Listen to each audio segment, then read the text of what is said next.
मुलाकातों का सिलसिला जो है वो चल रहा है चीफ जस्टिस ऑफ पाकिस्तान से। कभी गवर्नमेंट और वज़ीर आज़म की मुलाकात और फिर आज तहरीक इंसाफ और अपोजिशन का वफ्द जाकर मिला। नाज़रीन, ये कोई आइडियल सिनेरियो यकीनन नहीं है। उसकी वजह यह है कि जाहिर है द टॉप जज ऑफ द कंट्री अगर उनकी मुलाकातें किसी भी उस शख्स से हों जिनके केसेस उन्हीं के पास जाने हैं, तो एक जहन में एक बात आ जाती है कि अगर डिस्पेंसेशन ऑफ जस्टिस मेरिट पर भी हो तब भी उसके बावजूद भी जो एक प्राइमरी नुक्ता है कि इंसाफ होता हुआ नज़र भी आना चाहिए, उसके ऊपर एक अभाम, एक क्वेश्चन मार्क आ सकता है।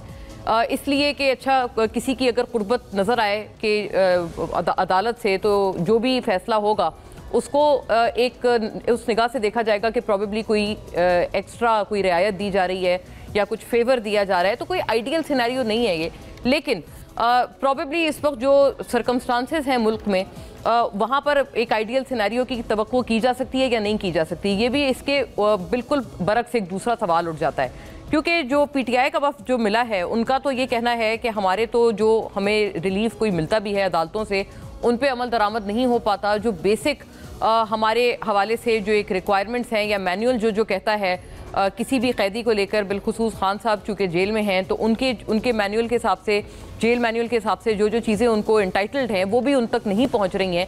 तो इस वजह से वो कहते हैं कि ये नागुज़ीर हो गया है कि हम ये शिकायत चीफ जस्टिस तक पहुँचाएँ। जाहिर है कि मैटर्स ऑफ कंसर्न है। अभी इस वक्त पीटीआई का सबसे बड़ा कंसर्न ये है कि उनकी मुलाकात ही किसी की खान साहब से नहीं कराई जा रही सिंस अ लॉन्ग टाइम।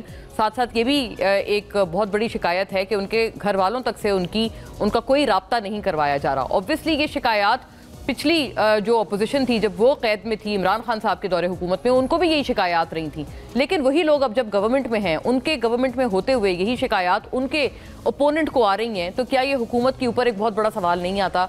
क्योंकि ये मामला अदालत ने हल नहीं करना है, ये सारे वो मामलात हैं कि जो एग्जीक्यूटिव ने इनको अमली जामा पहनाना है, कि जो चीज़ें लिखी हुई हैं उनको इम्प्लीमेंट करना है।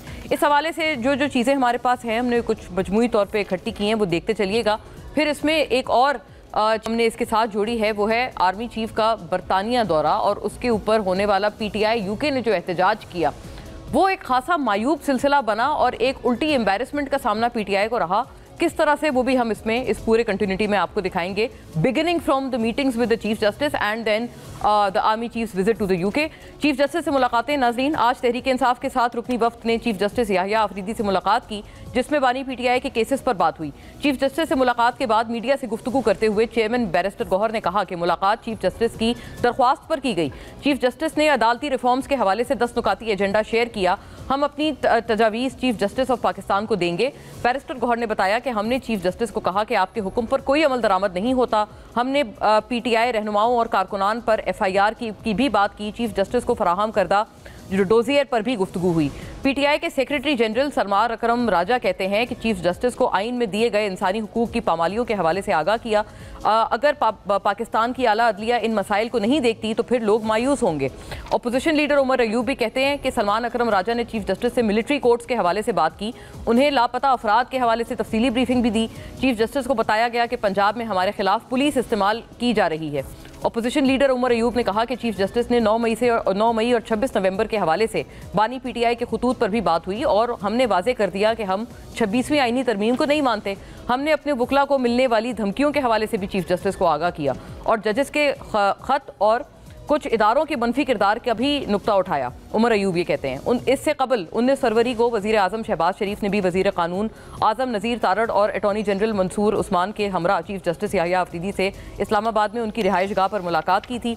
वज़ीर आज़म हाउस से जारी जो बयान हुआ उसके मुताबिक चीफ जस्टिस ने वज़ीर आज़म से निज़ाम इंसाफ में बेहतरी लाने के लिए तजावीज़ मांगी। वज़ीर सदर को आर्टिकल 200 के शिक 1 के तहत जजेस के तबादले के लामहदूद इख्तियारात नहीं हैं। सदर मुमलिकत ने आर्टिकल 200 के शिक का इस्तेमाल जुडिशल कमीशन के इख्तियार को गसब करके किया और दरख्वास्त में यह भी कहा गया कि एक जज को कायम मकाम चीफ जस्टिस बनाकर तमाम इंतजामी इख्तियारात दिए गए, जिसने महज 2 हफ्ते इस्लामाबाद हाई कोर्ट में गुजारे। जजेस का ट्रांसफ़र करके सीनियरिटी लिस्ट जिसमें तब्दीली लाना और तब्दील की गई है, ये हाई कोर्ट की इंतजामी उमूर की मदाखलत है। और दायर दरख्वास्त में ये भी इस्तदा है कि जस्टिस सरफराज डोगर को बतौर कायम मकाम chief justice Islamabad high court काम करने से रोका जाए। इस तरह जस्टिस खालिद सुमरो और जस्टिस मोहम्मद आसिफ गैरिजन का दौरा किया और रॉयल मिलिट्री अकेडमी सैंडहर्ट में 7वीं इलाकाई इस्तेहकाम कॉन्फ्रेंस से खिताब वो करेंगे। आर्मी चीफ के दौरे बरतानिया के मौके पर PTI बरतानिया ने एहतजाज किया और ये नाज़रीन दिलचस्प बात है, और जिसके जवाब में वफाकी वज़ीर इत्तलात अता तारड़ का कहना था कि तहरीक इंसाफ को आर्मी चीफ का बरतानिया पर जो उनका जो इस्तकबाल हज़म नहीं हुआ, उनका जो एक ऑनरेबल इस्तकबाल था वो हज़म नहीं हुआ, और इसलिए मुट्ठी भर शरपसंद अनासिर सोशल मीडिया पर मुहिम चला रहे हैं। उन्होंने मज़ीद कहा कि आर्मी चीफ का दौरा बरतानिया के खिलाफ सोशल मीडिया पर जो मुहिम चलाने वालों के खिलाफ कार्रवाई होगी, और जो कोई भी पाकिस्तान की सालमियत, बका और मफाद को नुकसान पहुँचाएगा उससे कानून के मुताबिक निपटा जाएगा। PTI एहतजाज नोटवर्दी बात यह है नाजरीन कि बुरी तरह नाकाम हुआ, और ये एक मैटर ऑफ फैक्ट है। 50 लोग तकरीबन वहाँ मौजूद थे, और इन अफराद को कईयों को पता नहीं था कि वो वहाँ पर क्यों मौजूद हैं।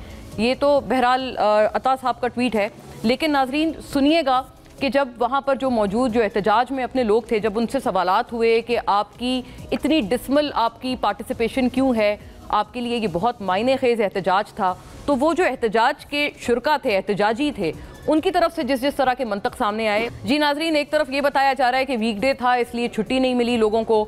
जो शायान साहब हैं जो कि खासे एक्टिव PTI के वहाँ रुकन हैं UK में, वो खुद भी ये कहते हैं कि मैं भी कॉलेज से आया हूँ इसलिए मुझे देर हो गई। और दूसरे जो साहब थे जिनसे पूछा गया तो वो कहते हैं, आप उनसे जब पूछा गया कि वो एहतजाज में क्यों मौजूद हैं, उनको ये नहीं पता था। उन्होंने ये आगे दूसरे वाले जो शुरका हैं एहतजाज के, उनको ये सवाल पास ऑन कर दिया। यानी 50 लोग, और उनके अंदर भी जो एक अवेयरनेस है इस पूरे एहतजाज को लेकर, जो कि उनके लिए एक बहुत बड़ा कॉज है, वो उस अवेयरनेस का ये उसकी ये हालत ज़ार है। बहरहाल इसके ऊपर बात साथ साथ ही करेंगे, और एक तरफ चिट्ठियाँ भी लिखी जा रही हैं और दूसरी तरफ एहतजाज भी हो रहे हैं उसी एक शख्स के ख़िलाफ़। तो PTI का at the end of the day उनका जो एक उनकी स्ट्रेटजी है वो है क्या, तमाम अमूर पे आज रोशनी डालते हैं कलेक्टिवली।